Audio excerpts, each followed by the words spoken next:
So what is up guys? For today's video, review natin tong Bohan HK416D.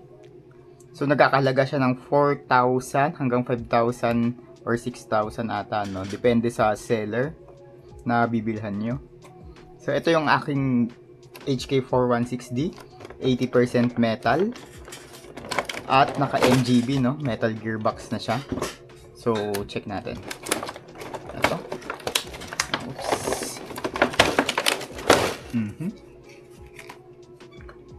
Oh, may lumalabas pa. Since gamit na kasi to, nagamit ko na siya for how many games na din? Nasa 4 na games na din ata. Oo nga pala, ito lang ayaw ko sa kanya. Oh. Isa sa mga ayaw ko ay itong naka SM plug siya. Mas maganda sana kung XT30. Tapos, ito, set up muna natin. Yung bat stock niya, may tube. So para makuha mo yung tube, pindutin mo muna to. Higpitan nyo to, mas okay na nakahigpit to, mas madali siyang makuha. Yan. Next, itong SM plug, yung wire, pasok nyo sa loob. Then, ayan o, may guide naman yan. So pwede nyo siyang ipasok ng ganyan, sabay twist. Okay na yan. Once naka-twist na, okay na siya. Ibig sabihin nakalak na. Ito naman, paano natin papasok tong bat? So, pasok natin dito. Then, pindot. Pindot ulit. Ayan ha, pindot ha. Then, pasok. Ayan na siya. So, ang lever nito, meron tayong iron sight. Iron sight, pero plastic. Plastic, no? Gawa sa plastic to. So, isa dito sa likod. Ay, mga freebies niya. Sa ibang seller, makakuha ka ng libreng toy guide na EOTech holographic sight. So ito siya. Ayan. Plus itong muzzle na to. Ito yung muzzle niya. Kita ba? Ayan, kita. Pasok lang natin yan. Then higpit. So ingat kayo sa muzzle nito, no? Kasi minsan tabingi siya eh. So kailangan naka-straight siya. Ayan, nakatabingi oh. So sa pagpasok, make sure na straight yung pagpasok nyo.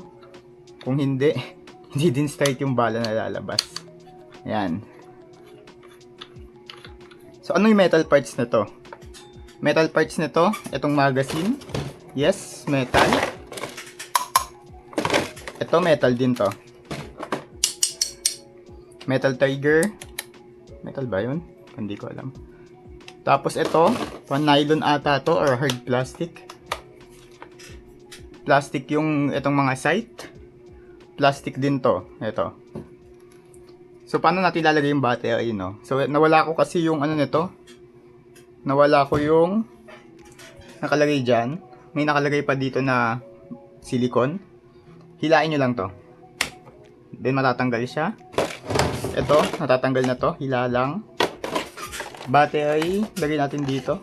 So, kasya dito yung battery na dalawa. Isa dito, at saka isa dito, no? SM plug. Pasok. Ayan.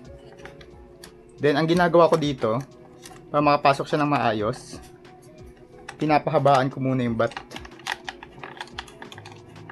Lang, higpitan ko. Ayan. Hinahabaan ko, para makapasok siya ng maayos. Ayan, pasok na siya ng maayos, no? Balik natin. Ito. Pasok lang. Then, ito. Ito muna, sa taas muna. Pag nalagay nyo na yun sa taas, hanggang sa mag-click, click. Yung bat niya, adjustable yan, adjustable. Ayan. So, pwede mo siyang pahabain. Depende sa gusto mo, no? Ayan. Then, ito. Ating magazine. Metal. May laman pa sa loob. Tanggalin muna natin. So, paano tanggalin? Pinipindot ko lang to. Ito. May laman siya sa loob, oh. Pag pinindot niya yan, pwede nyo nang tanggalin yung ano sa loob. So, paano buksan to? Pag bubuksan mo, open mo lang yan. Pwede mo nalagyan ng gel ball sa loob. So, sa paglagay ng gel balls, pinupuno ko talaga siya. Kasi, of course, pag naglalaro ka, ayaw mo nang uubusan ka ng bala. So, pinupuno ko talaga yan. Much better kung nakaganito kayong battle. Kasi tuloy-tuloy yung paglabas niyan eh. Ayan o. Tuloy-tuloy yung paglabas. Hanggang sa mapuno. Once na puno na, close. Then, pasok natin. Hanggang sa mag-click ulit. Medyo, minsan nahihirapan ako sa pagbalik ng magazine niya. Ito, pwede nyong i-close to. Pero once na pre-name nyo na yan, ayan, pwede yung umaangat yung bala, no? Ayan, no? Para mapi-feel nyo umaangat yung bala. O nagbubukas to once na pina-prime. Ayan. Blowback din siya, no? So, parang mapi-feel mo may recoil habang ginagamit mo. Ito ay naka-metal gearbox, so upgradable to. Pwede nyong palitan ng motor, pwede nyong palitan ng spraying, kahit anong gusto nyong ipalit dyan. Pwede. Meron tayo ditong safe mode. Pag naka-safe mode yan, ayan, hindi nyo mapipindot yan. Single shot, pa isa-isa. Tapos, tanggalin muna natin tong ano. Tapos itong ating full auto. Yun siya. So, anong possible upgrades na pwede natin gawin? Yung akin kasi, minor upgrades lang, no? Wala tayong ginalaw sa internal. Lahat panlabas lang yung ginamit ko. Itong tatlo lang ginamit ko dyan. So, ito, mas recommend ko yung mas maganda klase ng battery. So, ito, ang stock battery nito is 7.4 volts. 1,800 mAh ata. Tapos, ang upgraded na binili ko is 11.1 volts, 2,000 mAh. Make sure na SM plug din. So, kayo na bahala.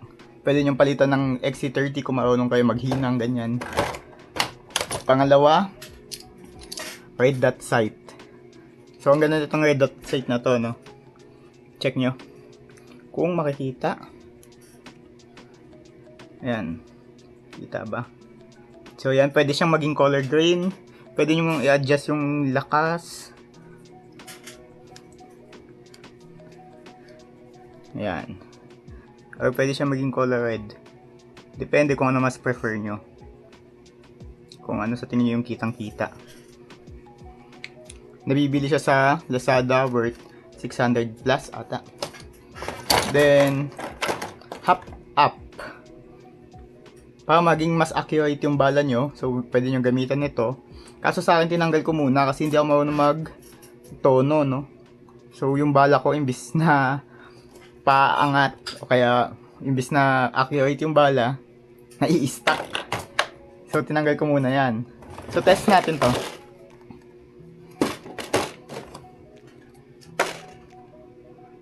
Na ano ata, no? So test natin to.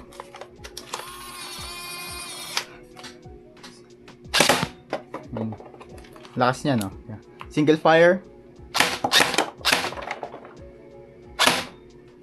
Tapos ating full auto. Yan. Bumubutas talaga yan once naka full auto ka. Then, ano pa ba? So, ayun na. Yun lang ang ating upgrades. Tsaka ito yung ating review sa HK416. Sabi nila ang brand daw nito is Bohan. So, maganda to. Pang kaya niya makipagsabayan. Check nyo yung ano ko dyan, yung latest game ko dyan sa YouTube channel. Kung gusto nyo makita yung in action ng ating HK416D. So price ulit nito, may iba nagbebenta ng 4,200, may iba nagbebenta hanggang 5,600. So ako nabili ko siya ng 5,600 and alam kong worth it naman siya, worth it. Once again, HK416 Bohan. Ayan.